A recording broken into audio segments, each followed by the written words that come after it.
senhor Ricardo. Concedo agora a palavra por 20 minutos ao senhor Ismar Viana, auditor de controle externo do Tribunal de Contas do Estado Sergipe, diretor executivo da Associação Nacional dos Auditores de Controle Externo dos Tribunais de Contas do Brasil, a ANTC Brasil.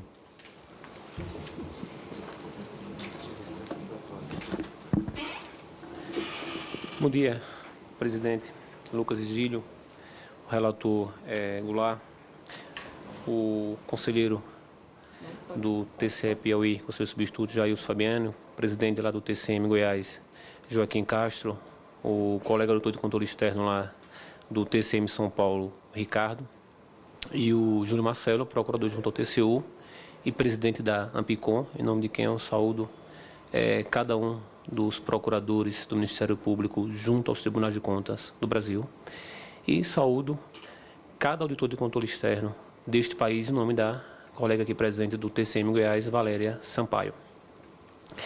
É motivo de honra pessoal, profissional e acadêmica participar de uma audiência pública dessa envergadura, seja porque é integrada por pessoas compromissadas com o aperfeiçoamento do sistema de controle externo, seja porque esta casa é o palco legítimo para se discutir necessariamente esse aperfeiçoamento, e que é um aperfeiçoamento que se faz realmente necessário. O tema em si é bastante sugestivo, porque a gente está discutindo uma proposta de emenda constitucional que veda a extinção de tribunais de contas. Certo? A própria ideia de controle, ela é insta ao Estado democrático de direito. E não me parece razoável discutir qualquer medida tendente a abolir o controle, até porque a gente vai afetar diretamente a democracia.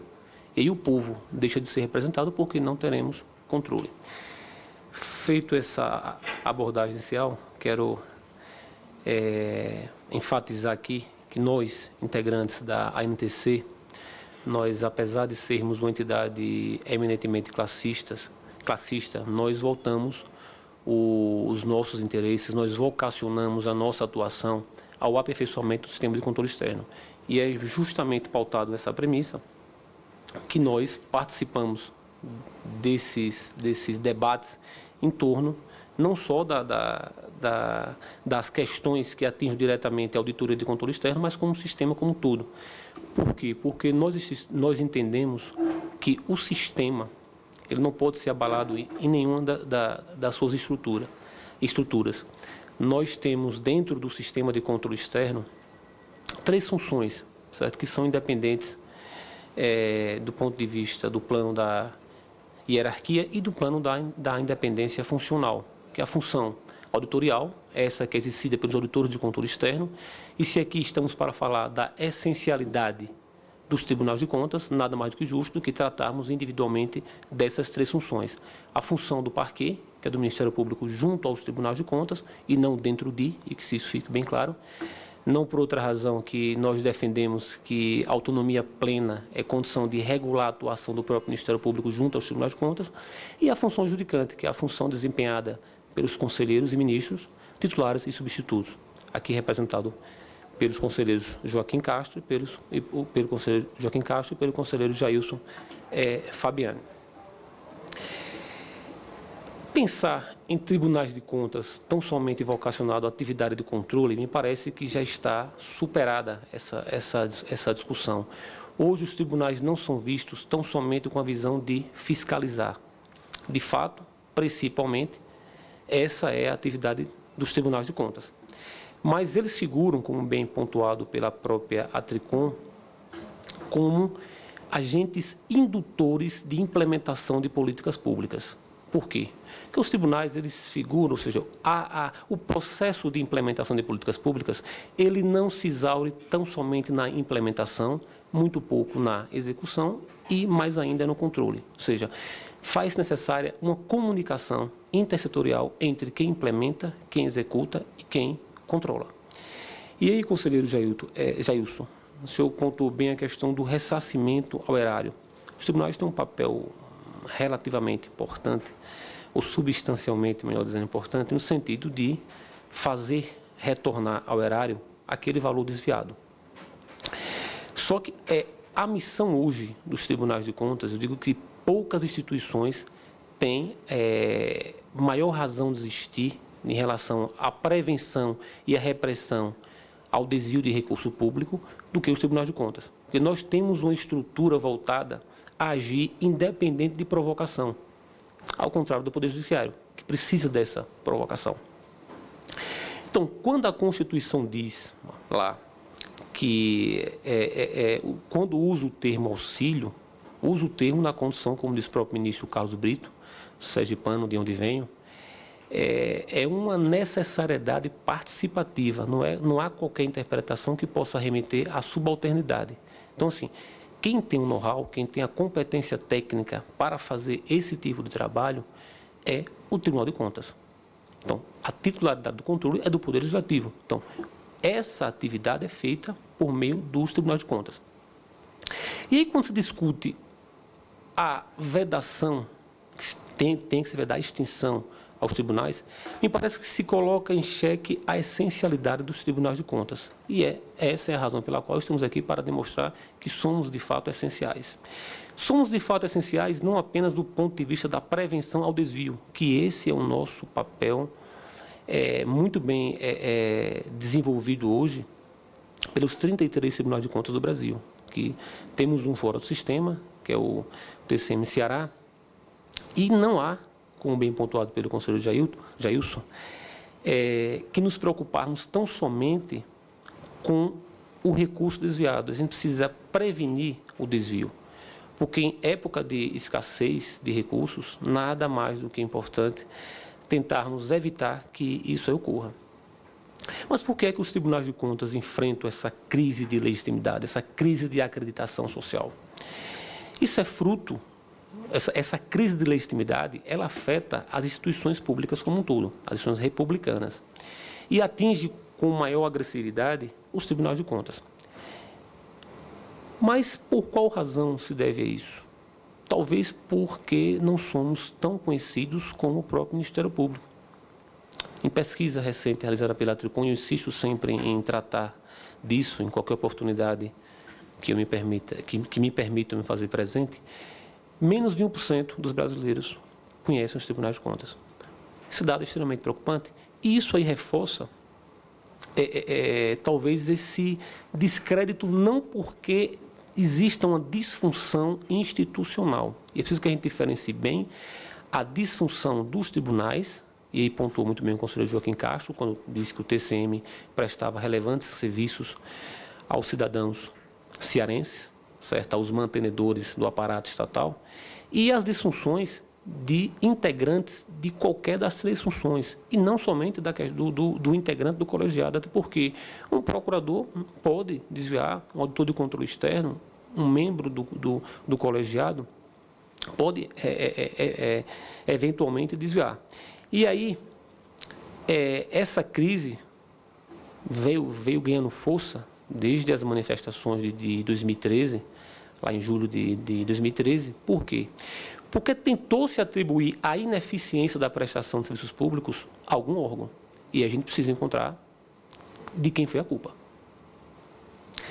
É mais fácil você encontrar a culpa de quem não tem, de quem não é bem conhecido, de quem a estrutura e funcionamento não é conhecida pela sociedade. E aí os tribunais de contas entram nesse contexto e também como vítimas. Por que como vítimas? Porque a gente acaba confundindo instituição com integrante.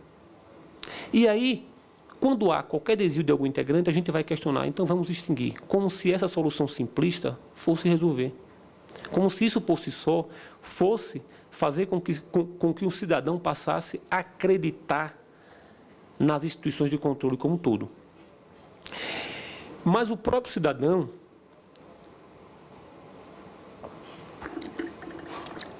além de não conhecer a estrutura e funcionamento do tribunal como um todo, por maior razão, ele certamente não vai conhecer as limitações de um órgão de controle. E aí não há controle sem regra. Ou seja, se a gente estabelece um sistema de controle sem regra, ou seja, esse controle vai na contramão da democracia, é um controle antidemocrático. E a gente, apesar de controlar o processo de execução de políticas públicas, até porque é o seguinte, a gente não executa a política, a gente controla essa execução. nós temos limitações. E aí a gente não pode debitar nos tribunais de contas a total ineficiência da prestação de um serviço público, até porque nós não prestamos esse serviço, nós controlamos. Então, qual seria a proposta? Vamos repartir responsabilidades. Então, eu não posso concentrar tão somente nos tribunais toda essa crise de legitimidade por que passam as instituições republicanas de controle. É bem verdade que os tribunais de contas, eles têm uma atuação que muito se assemelha ao Ministério Público. Só que o próprio texto constitucional, o legislador constituinte originário, ele outorgou competências diferenciadas aos tribunais de contas e ao Ministério Público. E dotou cada uma dessas instituições de instrumentos de controle diferenciado. O Ministério Público pode fazer uso do inquérito civil, das ações civis públicas, enfim. Então, toda aquela parte de crime, lá do título 11, dos crimes contra a administração pública, esses atos são monitorados, são objetos de repressão do Ministério Público. Só que, nos últimos 5 anos, e a própria FGV divulgou isso, houve um crescimento significativo das ações voltadas a reprimir esses atos de corrupção. E não se buscou a razão, ou seja, a que se deveu esse crescimento? E aí eu diria, eu não tenho dúvida que isso se deu em relação, fruto de uma atuação interinstitucional coordenada, da qual o Tribunal de Contas é protagonista. Ele não entra como assessor, ele entra como cooperador. Nós temos instrumentos de controle, nós temos as auditorias, as inspeções, e tanto assim é que o próprio texto constitucional lá estatui de forma inequívoca, expressamente, a função cientificadora dos tribunais de contas. Então, nós temos o contato direto com a vida pulsante da administração pública. E vocês, os senhores, não tenham dúvida que isso contribui significativamente para o combate à corrupção. Mas, por outro lado, faz-se imprescindível que façamos uma autocrítica. Essa autocrítica é, inclusive, condição de confiabilidade. Porque não adianta nós passarmos para a opinião pública que não precisamos mudar. Precisamos. Tanto assim é que existem propostas de emenda constitucional tramitando tanto aqui na Câmara dos Deputados, como a proposta 329 de 2017, quanto no Senado Federal, que é a 22 de 2017 e a PEC 40 de 2016, que é a PEC do padrão mínimo de funcionamento. Então, para essas disfunções evidenciadas aí pela mídia, nós temos propostas de solução. É bem verdade, é óbvio, que passam ao largo dessa proposta simplista de se extinguir. Mas como no Brasil nós temos um apego muito grande ao que está, ao direito posto, ao que está ali positivado, essa PEC, sem dúvida alguma, vem afastar a intranquilidade que permeia, a instabilidade que insiste em abrigar a dúvida de permanência de alguns tribunais de contas. Eu tive a curiosidade de ter acesso ao conselheiro Joaquim Castro, alguns dados lá do estado de Goiás, e aí, vez por outra, basta o tribunal passar a atuar proativamente, como deve ser, que logo surge a discussão da extinção, certo? Então, essa intranquilidade, inclusive, ela compromete a regular a atuação. Então, se queremos uma atuação regular, uma atuação sem turbação, é preciso que adotemos medidas que afastem ou que possam afastar essa intranquilidade. E aí, quando o colega Ricardo, lá do TCM São Paulo, coloca que o próprio controle é condição do Estado de Direito, lembro de uma passagem da doutrinadora Maria Silvia, ela disse que legalidade e controle é verso e reverso da mesma moeda. Eu não consigo. E, sobretudo, pós-Constituição, que nós superamos a ideia de controle voltar só para a legalidade, e lá colocamos o controle da economicidade, da legitimidade. Então, pós-Constituição, me parece que se faz ainda mais essencial a existência dos tribunais de contas. Porque não temos só o controle de legalidade. Os tribunais, eles exercem papel de fundamental importância também. Eu cito mais uma vez os dados do TCM Goiás, no cumprimento, no fiel cumprimento da missão pedagógica. Por quê? Porque, assim, a sociedade, eu citei que menos de 1% conhece. E, certamente, os poucos que conhecem, eles só conhecem a vertente controladora dos tribunais de contas. Essa vertente pedagógica, inclusive, assim, as escolas têm cumprido um papel de fundamental importância, inclusive na desconstrução dessa imagem equivocada que foi dada ao longo dos últimos anos aos tribunais de contas. Os dados revelam que nós temos qualificado os jurisdicionados, embora reconheça-se, os jurisdicionados também são qualificados, passam por processos de qualificação dentro das escolas de governo, mas a missão de controle, a missão pedagógica, o conteúdo técnico do controle é um conteúdo específico. Talvez as escolas de governo não consigam cumprir esse intento, não consigam cumprir esse mistério, como os tribunais fazem. E esses questionamentos feitos pelo cidadão, eles são legítimos. Hoje, todos sabem que aquela visão de enxergar o cidadão como administrado, ela não mais se sustenta. Porque o cidadão, ele como mantenedor, ele vai ter o direito de cobrar. E aquela instituição que não funciona a contento, ela tende a ser efetivamente mais cobrada.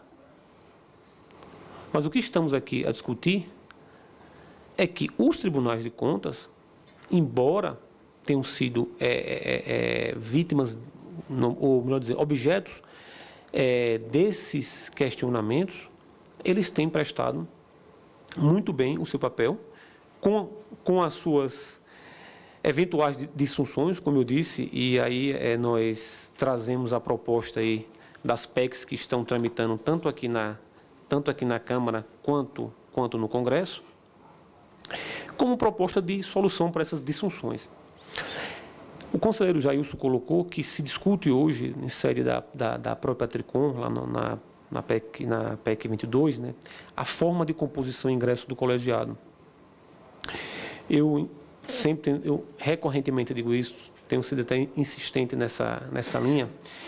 A forma de composição e ingresso, ela por si só, ela é importante, ela é imprescindível, certo? Mas ela por si só não vai solucionar, não vai atender ao que clama a sociedade.